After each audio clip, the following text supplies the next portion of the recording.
You're listening to the Belmar Bites podcast, brought to you by Belmar Consulting.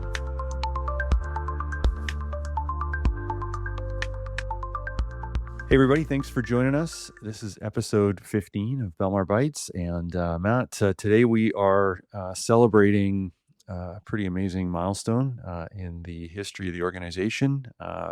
So we're releasing this on September 25th, 2025, which coincides with our 15-year anniversary. It's our 15th episode, so certainly the stars have had to align for all of this to happen. None of that was planned, but it just worked out that way. And so today, I thought we could cover, I guess, a trip down memory lane in terms of our history, and we can talk about, I guess, just some of the things we're excited about as we look out over the next 5, 10, 15 years. So why don't I kick us off with just talking a little bit about the history of the org. We've talked about this on previous episodes. We've also got a lot of this content is on our website under the About Us section, and just gives a bit of history in terms of who we are as an org. But I guess if you're listening to this, rather than hitting our site, you can listen to it versus read it. So our story goes something like this. We've been around for more than 20 years, more than the 15 years as a Salesforce partner. But we, prior to Salesforce, were working with other tools. We could even call them competitive tools to Salesforce. And the impetus for starting as a Salesforce partner really was driven from a need for survival. Salesforce was very, very dominant, showing up on every opportunity before we were officially a partner. And just after spending probably 6 months, maybe even a year, evaluating, looking at, do we join them or do we compete against them? It was very obvious that joining them made the most sense, and certainly looking back at that decision, it was a very important one in terms of our organization. And so here we are 15 years later, and we've had a pretty cool ride with Salesforce as they've scaled up, and we've seen our organization scale up. We've started, and I think you've heard me talk about this a lot, Matt, but when we started, we were really just working with any organization that needed Salesforce, and for the most part, those were sales-based organizations. In some cases, they were service-based organizations, and they were consuming one of the few Salesforce products that existed at the time. But as time moved on and Salesforce broadened and scaled, the opportunity for us to specialize really became clear. And while we didn't formally announce or formally create a team that was focused on public sector, we found ourselves working with a lot of public sector organizations, mostly Western Canada, but even across Canada.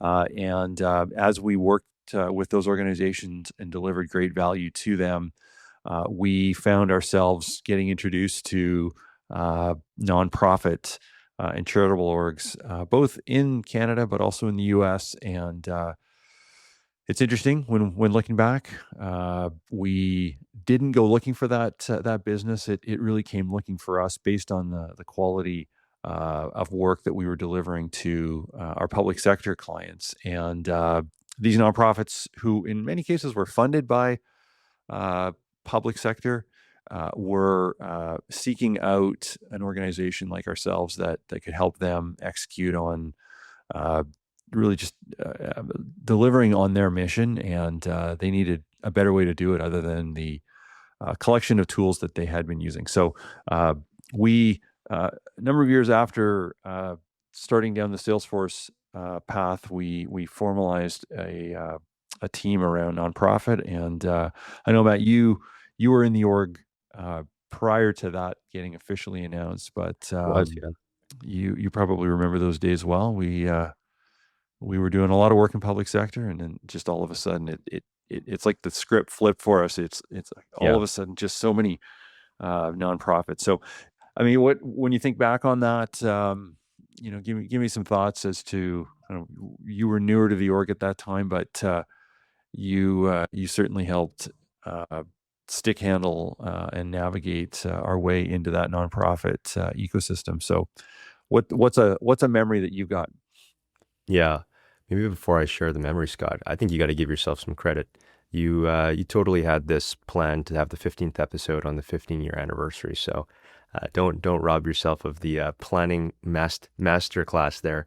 But I think what would be helpful, given I've been part of half of that journey, I'd love to just, I think it'd be cool to to go back in history and me kind of poke and prod and get some clarity on what was it like through that journey as well. And I think that'd be insightful for those listening, but also uh, helps shed some context to as to where we're at today. Because Sure. I know you went through the 3x speed version of the history lesson, but I'm going to ask questions about what it was in those first years. So I guess when you started in this space, you had mentioned that you kind of you were getting your lunch eaten or taken from Salesforce when you're up against them before on a legacy CRM, and you decided, well, if you can't beat them, why not join them?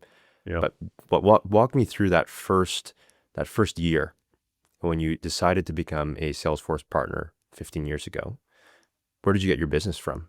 Like, Yeah. Yeah. how Like did you and how did you post making determine that public decision. Yeah. sector was the starting point? Yeah. Well, I mean, I guess, on September 25th of 2010, filled out the partnership form on the Salesforce.com website, and that started the journey. Um, there was there was really no guide in terms of how to do it. I started reaching out, picking up the phone, having conversations with account executives at Salesforce, and communicating to them who we were, what we could do in terms of the types of solutions that we had worked on before becoming a Salesforce partner, and at that time there were a lot of opportunities that were uh, being handled by, I guess, what by comparison, what was a very small number of AEs compared to what they have today. So they really needed help and support in running deal cycles, similar to what they need today. But the just the it was like a feeding frenzy back then in terms of just the number of orgs that were wanting to move in the direction of Salesforce, and so yeah, our sales strategy then was really just build really close relationships with AEs and support them well, help them win deals, and we then would get brought in on more and more opportunity. Did you find that hard to convince AEs 15 years ago because your historic experience would have been on a different platform? I guess, Yeah. how were those initial conversations? Yeah. Well, I think we were intentional in terms of communicating to Salesforce that we were 100% in. I mean, the other tools and those other tools that I was referring to earlier were products that Sage Software had developed, and they were, at the time they were really great tools, but the future was very clear that cloud and browsing through, or accessing your tool through a browser was really the future. So, uh, convincing Salesforce AEs actually wasn't that difficult because, we effectively communicated that we had burned the boats. We were no longer working with the other tools, and we were all in on the Salesforce relationship. So, I mean, I think they saw the I guess capabilities that we had as an organization, and our ability to both help them sell, but then also implement, uh, was evident, and we quickly earned their trust to bring us in on deals. Did you was it kind of just opportunistic at the start of just going where the opportunity was, or how did you described it as public sector, and then today there's Yeah. nonprofit, but how did you land in that specifically public sector space? Yeah, yeah. So I guess it was when we first started. It was let's just take any opportunity we can get our hands on. So Mhm. the way Salesforce organized themselves then, and I guess that, they still do today, is their account executives are focused on a particular customer cohort. So back then the territories were more geographic, and they were based on organization size, like in terms of headcount. So we got in with a handful of AEs that were just feeding us deals. But what led us into public sector was uh, we were actually quite busy working away on a whole bunch of projects, and piping more deals, and doing everything we could to continue winning deals. Uh, and we got into working with public sector through an RFP process that was actually in British Columbia. I actually got an email from uh, an individual that was working in the province, and they had been using Salesforce, and he said, "Hey, here's this RFP. If you're interested in responding, we'd love to hear from you." So, uh, that's a much longer. There's a much longer version of this story, but that got us going in the public sector world, and we yeah, it just similar to what we were doing with Salesforce at that time. It got us then connected to a whole new cohort of AEs Mm. that had customers, had prospects, needed partners, and that led us really through that door and into what's now been pretty lengthy journey with the public sector team. Yeah. Okay. Well, hey, that's helpful context. So we stepped through those years. Uh, Business is flowing. You described it as there was less. I don't know if this competition is the right word, but there was opportunity was teaming at that time. There was lots of opportunity in this space. You fast forward as you go throughout those years, um, and that transition from public sector to nonprofit. You'd mentioned the referral cycle, but maybe just spell out for those listening on this history lesson here, what was that, and how does that actually function between what's the relationship between public sector and nonprofit Yeah. organizations here? At the time, there was really no relationship from a Salesforce perspective, but from a customer perspective, we were working with uh, a number of public sector organizations that were using Salesforce internally to serve the needs of their constituents or citizens, and they were.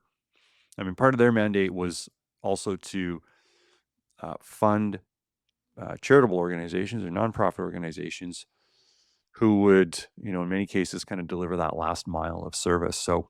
Right.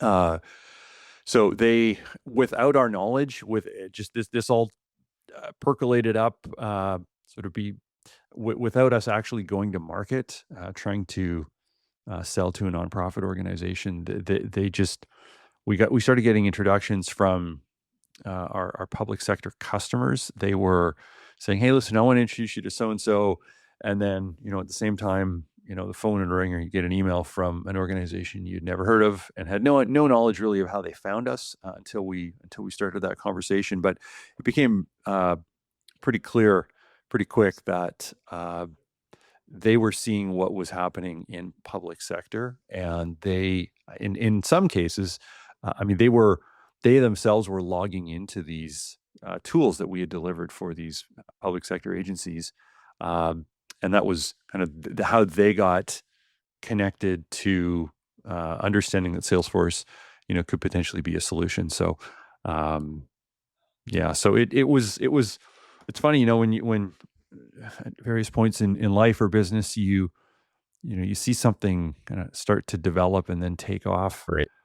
and you have to be right place, right time. You've got to have delivered great service. None of this would happen if we had not been delivering high quality projects for our customers. But because we were doing that, and sort of right Yeah. place, right time, uh, it was just very fascinating to see this take off for us. Was the writing on the wall, yeah, in terms of just that shift over? I know that you described it 15 years ago. Salesforce was taking your lunch. Was the writing on the wall from being able to diversify and grow that nonprofit practice there, or did it feel more like a, okay, we got to do this. There's a lot of risk involved with this, or was it pretty evident?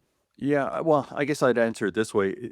It wasn't, and I think I'm understanding what you're asking in this question, which is, like, were we looking to diversify? Was there risk? Was there a need to sort of broaden outside of what we were already doing.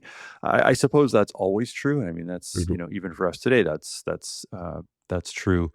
You're always trying to reduce risk and put get as many, I guess, using the egg and in the basket analogy, trying to get as many baskets, where you're getting opportunities from. But yeah, it was our business was actually really thriving.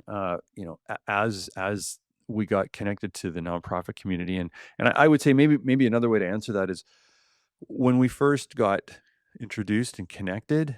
Uh, I would describe it as, kind of the rings of a tree. There Yeah. were, the core public sector clients were at the center of that, and the next ring out was uh, they weren't really charitable organizations, but they called themselves nonprofit, meaning they were 100% funded by a government entity, but they were not collecting donations. They weren't an official charity. They weren't, in Canada, they weren't a CRA recognized Right. organization, or in the US, they weren't a 501c3. Like these were broader public sector entities that were providing a service of some type in the community, and their mandate was to not be profitable, but to kind of get their books down to zero at the end of each year. So that was the next ring, Right. and then it was the next ring out from that were the true charitable orgs, and Yeah. it's interesting when I think back on that. We I mean, I didn't really know that much about the nonprofit world. I mean, we had maybe delivered a few projects to a few customers, but it was nothing really significant. And Hmm. initially, I perceived that they didn't have money to spend, and they didn't have uh, sort of a team internally to help support this type of an application. But I've shared this story more times than I can remember. I was proven wrong very, very quickly that like this was a very, very interesting community, very interesting market, and Hmm. in many cases, very well funded and very sophisticated. And so it was. Yeah. Yeah, it was, once we kind of figured that out, then it was like, hey, this is an awesome space to be working in, and it's I know we haven't got there yet in the conversation, but today now it represents more business for us than we do Yeah. in the public sector arena, which is just very interesting, and it's exciting for us. Yeah. Well, hey, I appreciate you walking through the history there. I'm gonna put you on the spot here in a sec. Don't worry, I'll go first. But you got to pick one memorable moment. I guess could be bad, could be good. I would prefer good. But what one memorable moment over the last 15 years, and then maybe while you're thinking about that, I'll insert my story into here. In that I joined about halfway through that Salesforce journey. So I've been at Belmar for 7.5 years, and just for by way of context, when I joined, it was a small team. I remember very distinctly, Scott, you sat to my left, and our director of operations, Rose, sat to my right, and there was a couple other folks in the room, but it was a tight knit, both physically and also as a Yeah, team, in that there was nowhere to go. So yeah, you talk about just you've heard the saying, people looking over your shoulder. I mean, you can't help but to look over people's shoulders when you're shoulder to shoulder in a room. But it was a lot of fun, and I remember joining. We weren't serving nonprofits at that time. We were very much for profit and public sector, and it was really interesting. Just some things that I recall back in the day is just being able to see these logos that you interact with, these service agencies, be it in the broader public sector or for-profit customers that you interact with on a daily basis, but now being able to flip onto the other side of that, and how can I serve them? How can I make their hmm lives easier with technology? So that was probably some of the most memorable early stage days, outside of the fact of obviously you love having your bosses on either shoulder of you. Is always makes for a fun dynamic. But I remember the days it was pizza parties, and not saying that we don't do pizza parties now, but it was pizza parties and cake and whatnot. It was a lot of fun. yeah, And then and perhaps my vantage point of this is a little different than your vantage point, but I remember those first days of, hey, there's this nonprofit opportunity here. is this real? Is this not real? And it became, like you said, pretty evident and pretty clear. And I think a common misconception people have is that nonprofits are unsophisticated and don't have any funding, when in reality, they have a mission. They're serving for impact, and oftentimes their needs are just as complex as a for-profit organization, and they can be just as progressive. They will have pressure. They'll have budgetary pressures, but who doesn't?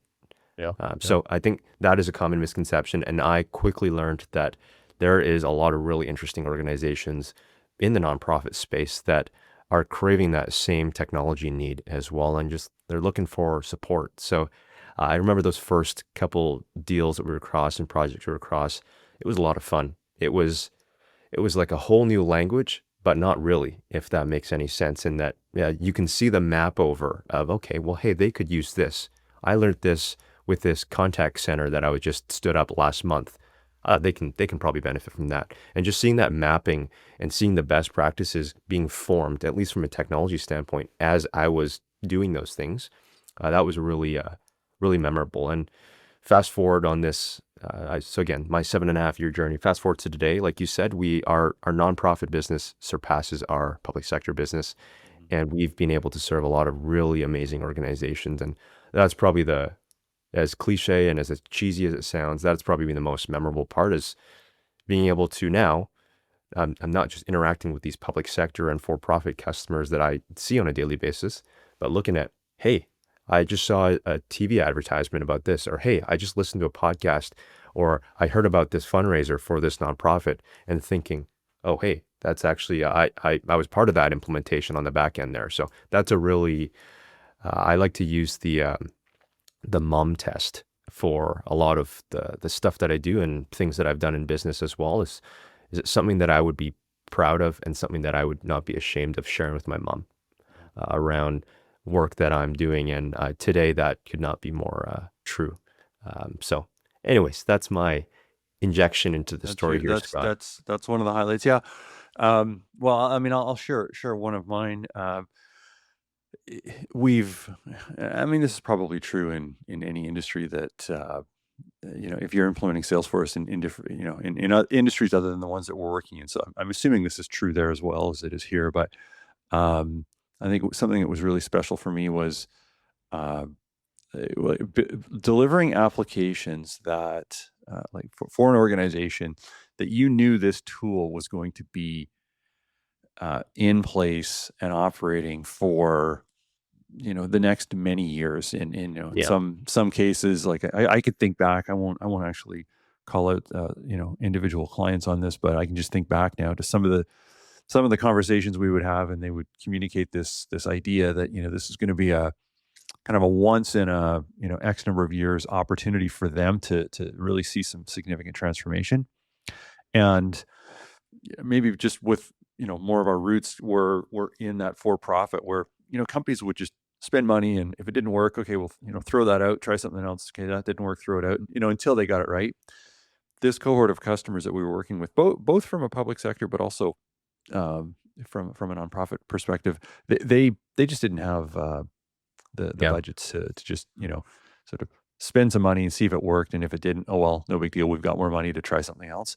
So I can think of numerous organizations that we worked with 6, 7, 8, 9 years ago, and I mean they're still using like the public facing tool that they're using to serve their